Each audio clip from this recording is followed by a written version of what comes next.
ሰበር ዜና የዓለምን ትኩረት በሙሉ ሰቅዞ ያዘው የእስራኤልና የኢራን ውጊያ አሁንም ተባብሶ የቀጠለ ሲሆን አንዱ ለአንዱ የበቀል የአጸፋ ጥቃት በማለት እየሰነዘሩ ይገኛሉ። በምድር ላይ ከ2000 ኪሎ ሜትር በላይ የሚራራቁት እስራኤልና ኢራን በአየር ላይ በሚሳይሎች በሰው አልባ በራሪ አውሮፕላኖች ወይም ድሮኖችና በተዋጊ ጀቶች የሚያደርጉት የተኩስ ልውውጥ የበርካታ ሰዎችን ሕይወት እየቀጠፈ በርካታ ህንጻዎችን እያወደመ ቀጥሏል።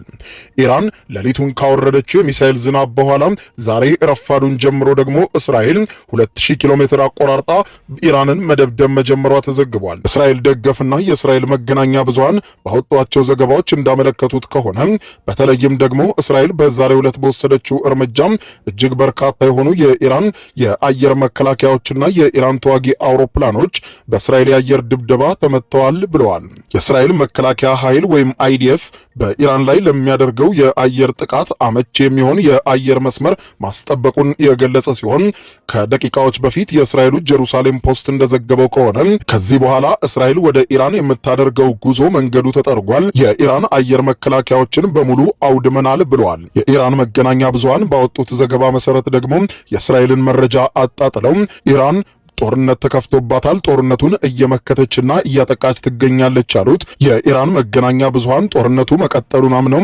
እስራኤልም ዛሬ ከረፋድ ጀምሮ የአየር ድብደባ በኢራን ላይ መፈጸሟን አሳይተዋል።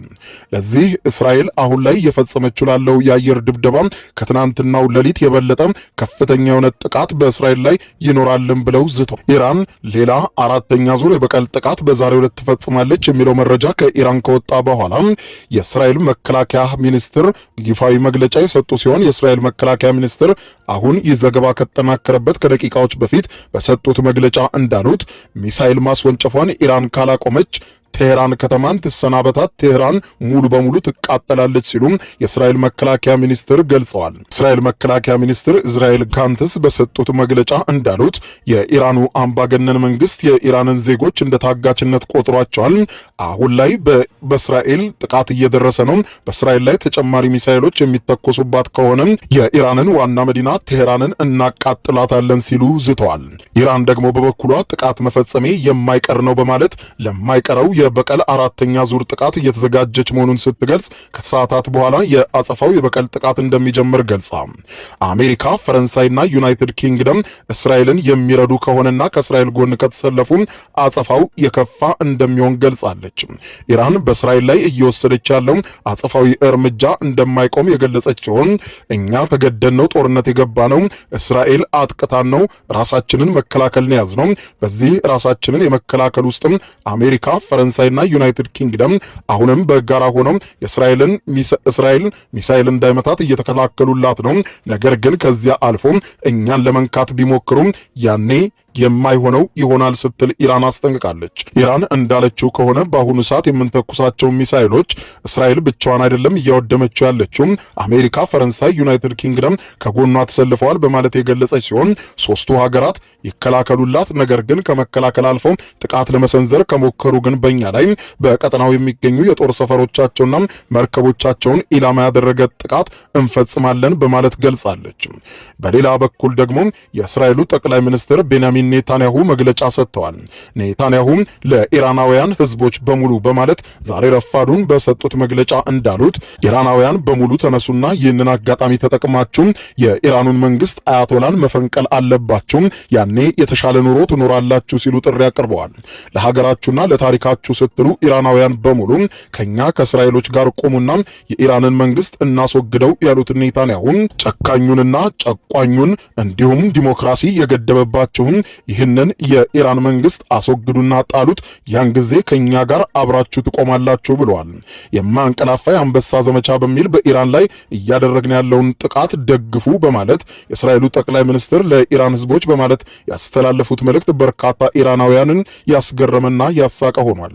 በእስራኤል ላይ የሚደረጉ የኒውክሌርና የባላስቲክ ሚሳኤል ስጋቶችን ለማጥፋት እንጂ ከናንተ ጋር ጸብ የለንም ያሉት ኔታንያሁ እናንተም ይህንን አጋጣሚ ተጠቅማችሁ የአያቶላውን መንግስት መንግስት በመናድ ከኛ ከእስራኤሎች ጋር አብራችሁ ቆማችሁ ነጋችሁን የተሻለ ማድረግ ትችላላችሁ ሲሉም ጥሪ አቅርበዋል። እስራኤሉ ጠቅላይ ሚኒስትር ቤንያሚን ኔታንያሁ ይህንን መልእክት ካስተላለፉ በኋላ በርካታ ኢራናውያን በትዊተር ጨምሮ በተለያዩ ማህበራዊ ሚዲያዎቻቸው ላይ የፕሬዝደንቱን ቪዲዮ በመለጠፍ ቀልድ አዘል መልእክት እያስተላለፉ ይገኛሉ። ሁኔታው ውጥረት ውስጥ በገባበት በአሁኑ ሰዓት በተለይም ደግሞ እስራኤል በምትወስደው ከበድ ያለ እርምጃ የኢራን በርካታ የኒውክሌር መሰረተ ልማቶች ሙሉ በሙሉና በከፊል መውደማቸው እየተገለጸ ሲሆን በርካታ የኢራን ሚሳኤል ማስወንጨፊያዎችም ባሉበት መመታታቸው መገናኛ ብዙሃን ዘግበዋል። ይህ በዚህ እንዳለ በኢራንና በእስራኤል መካከል የቀጠለው ግጭት ቢገፋና ከዚህም እየከፋ ቢመጣም ምን ሊከሰት ይችላል የሚለውን ጉዳይ ቢቢሲ በዝርዝር አስቀምጦታል። ቢቢሲ እንዳለው የሁለቱ ሀገራት ግጭት እያደገና እየከፋ ሲመጣ ከቀናት በኋላ ሊከሰት የሚችሉ ጉዳዮችን በዝርዝር አስቀምጧል። የመጀመሪያው የሚከሰተው ጉዳይ አሜሪካ በግጭቱ ጣልቃ የምትገባበት ሁኔታ ሊፈጠር ይችላል በማለት ያስቀምጣል። ምንም እንኳን ይላል ቢቢሲ፣ ምንም እንኳን አሜሪካ በግጭት ውስጥ ጣልቃ አልገባም ብላ ብታስተባብልም ኢራን የአሜሪካ ኃይሎች ግጭቱን መደገፋቸውንና ቢያንስ ለእስራኤል ጥቃት ስልታዊ የሆነ ድጋፍና እንዲሁም የጦርነት መረጃዎችን በግልጽ እንደሚያቀብሉ ታምናለች። በመሆኑም ኢራን በመካከለኛው ምስራቅ ባሉ የአሜሪካ ኢላማዎች ላይ ጥቃት ልትሰነዝር እንደምትችል የተገለጸ ሲሆን አሜሪካ ኢራቅ ውስጥ የልዩ ኃይል ካምፖቿ፣ በባህረ ሰላጤው ሀገራት ደግሞ ወታደራዊ የጦር ሰፈሮችና በቀጠናው የዲፕሎማሲያዊ ተልእኮች በስፋት እንዳላት ይታወቃል።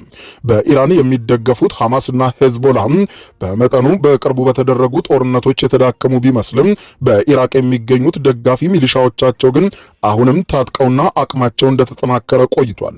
ስለዚህም ቀጠናውን ወደ ለየለት ትርምስ ሊከተው እንደሚችል ይገልጻል። ሌላኛው ሁኔታው እየከፋ ሲመጣ ሊከሰት ከሚችሉ ጉዳዮች መካከል የባህረ ሰላጤው ሀገራት በሙሉ ወደ እርስ በርስ ግጭት ሊገባባቸው የሚችሉ ሁኔታ ነው። ኢራን አስተማማኝ መከላከያ ባለው የእስራኤል ጦርና ሌሎችም ኢላማዎች ላይ ከባድ ጉዳት ማድረስ ካልቻለችና እስራኤልን ማዳከም ካልቻለች በተለይም ጠላቶቿን ለዓመታት ይደግፋሉ በምትላቸው የባህረ ሰላጤው ሀገራት ላይ የሚሳኤል ጥቃት በድንገት ልትሰነዝር ትችላለች። እነዚህ ሀገራት ደግሞ የአሜሪካ አየር ኃይል የጦር ሰፈር የሚገኝባቸው ሲሆኑ በመሆኑም የባህረ ሰላጤው ሀገራት ጥቃት ከደረሰባቸው ራሳቸውን ለመከላከል የአሜሪካና የእስራኤልን የጦር አውሮፕላኖችን ድጋፍ ሊሰጡና የእስራኤልና የጦር አውሮፕላኖች ጋር አብረው ሊሰለፉ እንደሚችሉም ይገለጻል።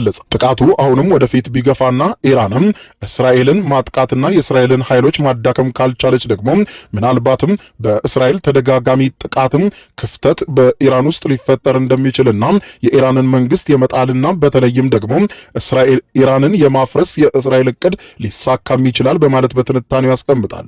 የእስራኤሉ ጠቅላይ ሚኒስትር ቤንያሚን ኔታንያሁ በሰጡት ግልጽ መግለጫ ዋና ዓላማችን የኢራንን አገዛዝ ማፍረስና ኢራንን መበተን ነው በማለት ቃል በቃል ተናግረዋል። የኢራንን መንግስት መፍረስ በተለይም ደግሞ በአንዳንድ የእስራኤል ወዳጆች ሊደገፍ ይችላል በማለት ያስቀመጠው የቢቢሲ ትንታኔ ግን ይህ ምን ክፍተት ሊፈጥር ይችላል የሚለው ጉዳይ አጠያያቂ ነው ብሎታል። በሌሎች ትንታኔዎች ላይ እንደሚታየው ከሆነ በተለይም ደግሞ ኢራናውያን በአሁኑ ሰዓት ከእስራኤል ጥቃቱ መሰንዘሩ በእጅጉ እንዳበሳጫቸውና ይበልጥም የአንድነት ኃይሉን ያጠናክረዋል ተብሎ እንደሚታሰብ ይገምታሉ። የጦር ተንታኞች የሚሰጧቸው ትንታኔዎች አሁንም ከወዲያ ወዲህ እየቀጠሉ ይገኛሉ።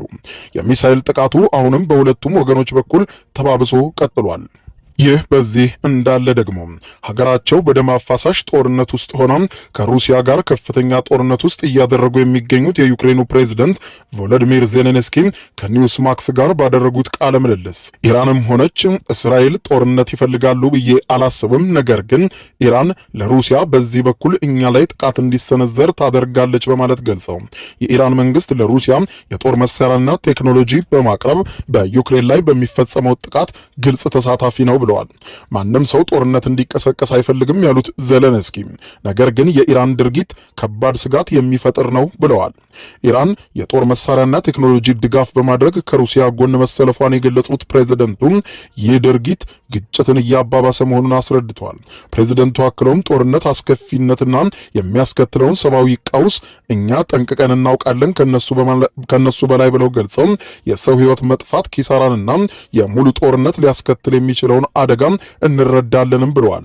ዘለንስኪ እንዳሉት ኢራን ከነዳጅ ሽያጭ የምታገኘው ገቢ ጦርነትን ለመደገፍ እያዋለችው ነው በማለት ገልጸው በዚህም ግጭት ተጠያቂዋ ኢራን ትመስለኛለች ብለዋል። ሩሲያ በምላሹ ኢራንን ትረዳ እንደሆነ ለቀረበላቸው ጥያቄ ሲመልሱ እነሱ አስቀድመውም ይረዳዳሉ በማለት ገልጸው አሁንም በዚህ ግጭት ሩሲያ ከኢራን ጋር የምትቆም ከሆነ ሁኔታው አሳሳቢና አደገኛ ይሆናል በማለት ገልጸዋል። ነገር ግን በሩሲያና በኢራን መካከል ያለው ትብብር ከቀጠለ የሚሳኤል ጥቃቶችም ከተደጋገሙ ሁኔታው በቀጠናው ላይ የከፋ ነገር ይፈጥራል ሲሉ ዘለንስኪ ተናግረዋል። ክቡራን አድማጮች ለሰዓቱ ብታደምጧቸው መልካም ናቸው ያልኳቸው አጫጭር መረጃዎች እነኚህ ናቸው። ከሰዓታት በኋላ በሌላ መረጃ ተመልሰን እስከምንገናኝ በያለንበት የዓለም ዳር ቸር እንቆይ።